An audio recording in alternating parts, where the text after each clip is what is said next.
Hello and welcome to Filling the Sink, a podcast from Catalan News. My name is Leah Bilaeva, and today we're talking about Formula One.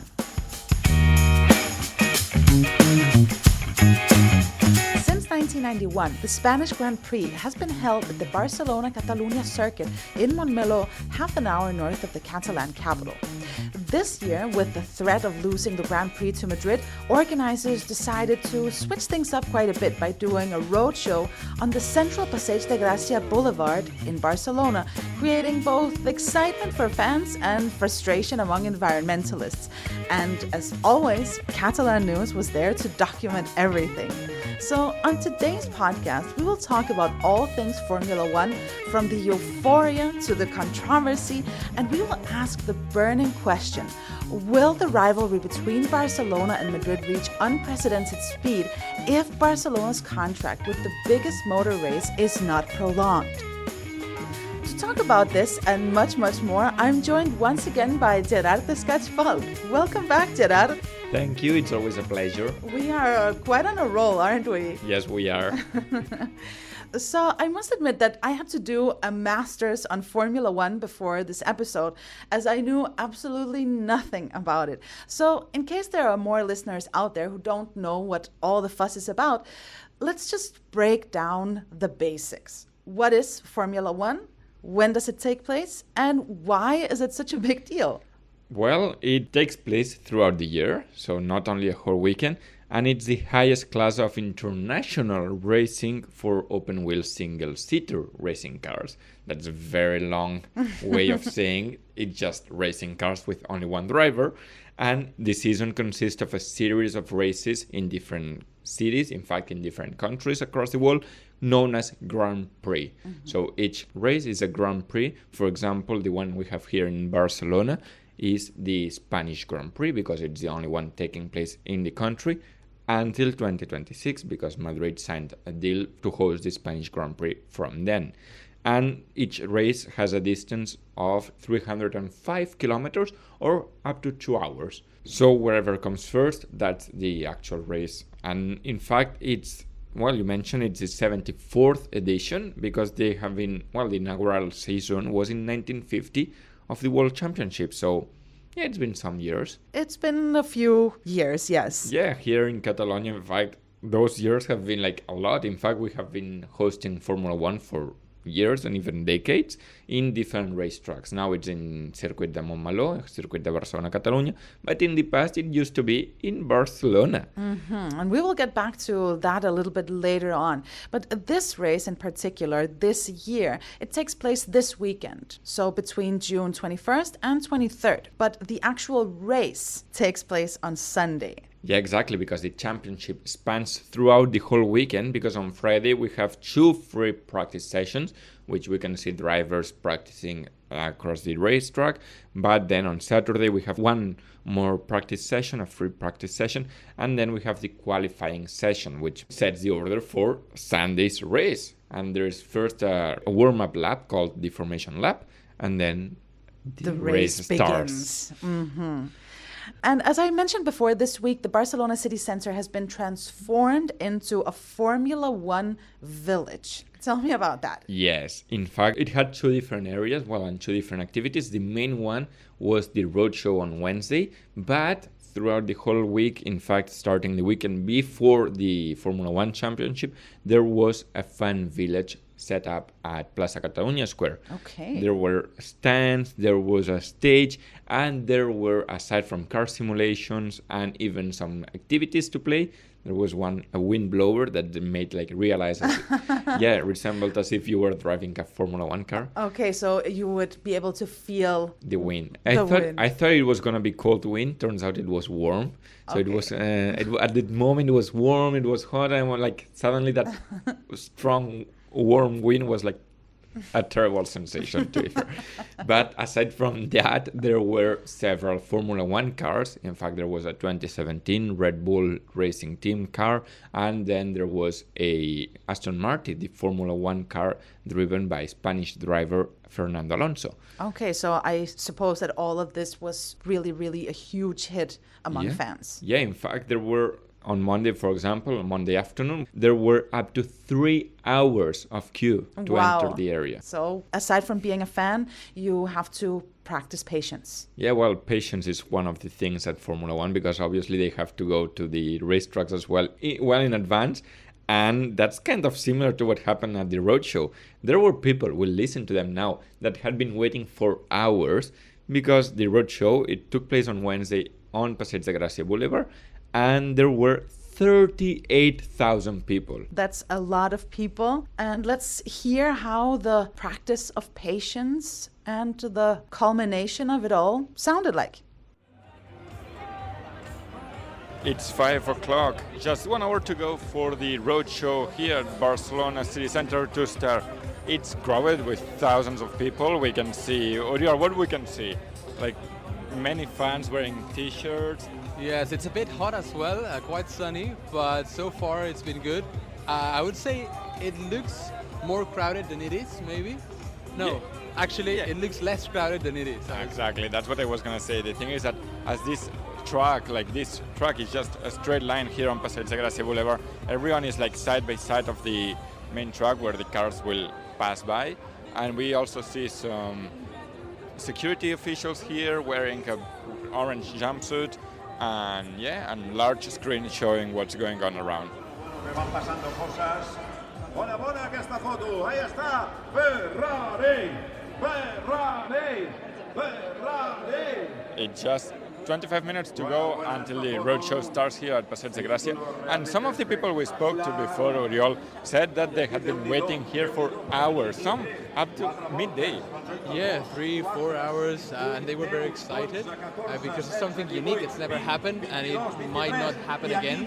So that's why people wanted to secure front row spots. And even people from abroad. There was lots of locals, but also people from Denmark, Norway, the US. We came yesterday, and of course we came because of Formula One, and then this is our vacation.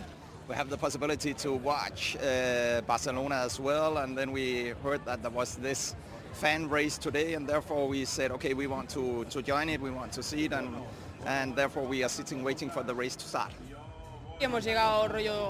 We arrived at 3 p.m. and now we have to wait 3 more hours for the show to start. It is great for people who can't afford to go to the Grand Prix to see it. I think that this event is very good for those of us who can't access and see it at the Circuit de Catalunya Montmeló. There's a lot of controversy, people that protest because they don't like it, or because of the pollution and the blocked roads leading up to the roadshow. But to each their own, as they say. I like this type of event a lot. Also, because they put Barcelona on the map internationally.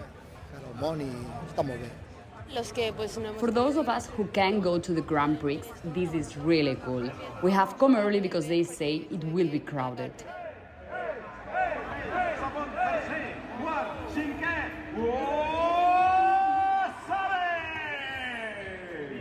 Aquí cada so serà diferent. Si us agrada aquest so, el de després, que serà Jack Goodman, amb el la Catalunya Motores. Vamos, este es el ruido.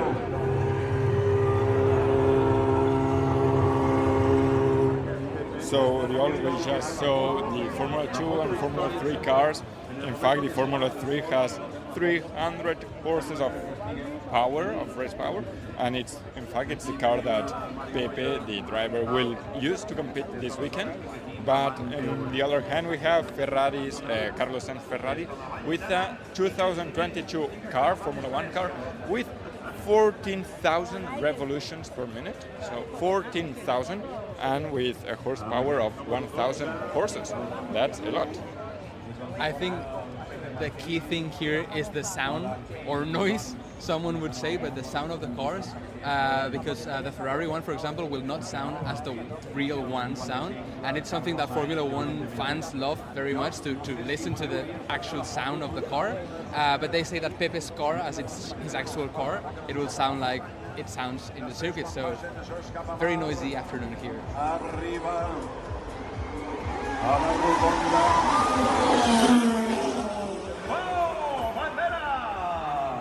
Well, Oriol, seems like everything's over now. Yeah, it's over. That was super quick. Yeah, nothing really happened. They ran in front of you. Yeah, I know, but it was, I don't know, I expected a bit more, some more donuts, for them to go even slower to say hi. I mean, it was all right, they did all of that. But I just expected it to be, I don't know, longer. So you were disappointed? Not disappointed, because I really wanted to see this, but yeah, slightly, maybe. Well, we'll live with this note from Oriol while we see someone on top of a tree on the large screen enjoying, like as a monkey. Thanks to you, Gerard, and to Uriol for your reporting, for being there. It sounds like a really, really loud experience. It was loud. And this roadshow wasn't without its controversy. So we have neighbor associations and the Catalan ombudsman that were complaining about the increase in pollution. And during the roadshow, there was actually also around 400 activists that demonstrated on the nearby Aragó Street against the roadshow. Yeah, exactly. The protest took place just 3 streets away from Passeig de Gràcia, and one of the main protesters was Jordi Elkstrom from Eixample Respira, and he said that they want to say stop to this city model because it's unsustainable, because it's incoherent to have a Formula 1 racetrack in the city center while authorities are promoting the use of public transport, but it's also a model, a city plan that doesn't benefit and that they do not want. In fact, they are against a massive event, they said, that is only focused on tourists and to privatize public space. And in fact, they said that they don't want the city, or they do not want Barcelona to be an amusement park at any cost. And I would say, just looking at the videos, maybe he does have a point in terms of pollution. What was the official reaction from the city council? Well, the official reaction, let's take into account that the event lasted around overall 1 hour, so it was a short event compared to the side of like the whole people waiting and the like whole event set it up. But the city council said that they say it was perfectly compatible, and I'm quoting, perfectly compatible with its firm compromise to continue to reduce traffic, carbon dioxide and noise pollution. That's what the city council led by socialist Jaume Collboni said regarding the Formula 1 event. And in addition to that, they also stressed that this was a temporary and exceptional event. But let me ask you, why did they decide to do this huge, spectacular show and basically bring the race directly to the city? Because all of this, it did not happen during the tenure of Ada Colau, the previous mayor. Well, in fact, the former mayor, Ada Colau, she said that the subsidy that the city council was giving or was granting the Circuit de Catalunya, around 4 million annually, should be focused on other social issues such as the free lunch for schools, for vulnerable people, but also we've seen a decrease in the subsidy that the city council has been giving to the Circuit de Catalunya, and figures show that since Ada Colau was in charge, the Circuit de Catalunya received less economic aid from Barcelona City Council as opposed to the past. But with the change of government, Jaume Collboni, the socialist, said that he wants to promote the international projection of Barcelona and the economic development through large events. In fact, the same week, he was promoting and he was announcing that the Tour de France Grand Depart will be in Barcelona in 2026, so that's also a large event taking place here in Barcelona. And then on the social side of the story of the reasons why the city council decided to bring Formula 1 to the city center is to make it accessible to people, because let's take into account that entrance tickets cost, well, they start at 200 euros, and that's the cheapest one. That's the absolute cheapest one. They can go up to thousands and thousands of euros. And then there is this non-mentioned official behind the lines story that we need to take into account. Madrid regional government signed a deal with the Formula 1 management owners to host the Spanish Grand Prix between 2026 and 2035. So that's endangering the future of Formula 1 here in Catalonia. And that's kind of a way of saying, hey, we still love you, don't go. So it's kind of like, not officially, but a way of like calling and making, hey, we still want you here. I see. And now since Madrid signed this new contract, this means that, well, the Spanish capital will build a new circuit. But how did this exactly happen? Because when I read up on this, it felt kind of like Madrid was stealing away something from Barcelona. But is that really the case? Well, in fact, Stefano Domenicali, the CEO and president of Formula One, said that Madrid had presented a very innovative and very interesting project. So that's why they decided to go with Madrid. And also, the racetrack is not going to be in an actual racetrack as here in Barcelona, Montmeló, but it's going to be what's called an urban racetrack. Okay. In the IFEMA exhibition halls. So they are going to transform all the exhibition hall areas into a racetrack. That sounds really like an impressive project. In addition to that, this new circuit, it would be close to the airport. So the argument is that it would be much cheaper for the different teams to transport all their cars and all the equipment to the new racetrack. And the Formula One CEO, Domenicali, he also stressed that the Madrid Grand Prix is complementary to the Catalan race. But how should we understand this? Well, everything's on the table, but looking back into history, Barcelona-Montmeló circuit has hosted the Spanish Grand Prix since 1991. But in the years 2008 to 2012, Barcelona shared the race with Valencia. In Valencia, they had the European Grand Prix. Here, we continue to have the Spanish Grand Prix. So there were two races in Spain. And if we look more into the past, between 1969 and 1975, Madrid already hosted Spanish Grand Prix, but they decided to combine it with one here taking place in Montjuic. Yeah, here, the mountain in the city center. Mm-hmm. So there was an urban circuit in Barcelona, and they took turns at holding the race. But Montjuic circuit stint came to an end in 1975 after one race car crashed and landed in a spectator area and killed 4 people back then. And prior to the race, there were even 2 World Championship drivers. They withdrawn from the race because they felt it was unsafe. Mm-hmm. And effectively it was. But we can actually see that there has been precedent for sharing these Grand Prix races. Yeah, exactly. In fact, the sitting Catalan business minister, Roger Torrent, says that he is not worried, even though we still don't have a public deal announced, even though the contract ends in 2026, so very soon. Okay, well, if he's not worried, I suppose that we also shouldn't be. But there's one thing that we haven't really talked about yet, aside from the ticket prices, and that's the economic repercussions of this race. So obviously there's a lot of money involved, but what sort of numbers are we talking about, Gerard? Well, just so you have an idea, in 2023, Montmeló hosted for the Formula One Grand Prix around 284,000 spectators. Okay. Primavera Sound, it was 270,000 spectators. So that's even a little bit more than Primavera Sound. Okay. And the ticket sales, they also generated, well, a lot of money. Yeah, 14.2 million euros. And in fact, the Formula One represents 63% of the whole economic activity throughout the year. And the different championships that take place in the Circuit de Catalunya. Okay, so it's safe to say it's a really, really important event. So losing the Formula One, that would obviously mean losing a lot of money, right? Yeah, around 205 million euros. And it's not only about the money that they generate, it's also about the jobs that they create. More or less, there are around 1,600 jobs created for the event, and around 15,000 with 3 zeros people work during the Grand Prix. That's really something. And our colleagues at the Catalan news agency talked to David Vázquez, the president of the Vallès Oriental Hotels Guild, about just this. What did he say? He said that people are not aware and that the race is not about whether people are rich and posh or not, that the racetrack has a direct economic impact on waiters, hostesses, restaurants, and large and small stores, among many others. And he used really, really strong words when talking about losing the Formula One, saying that it would be a massacre.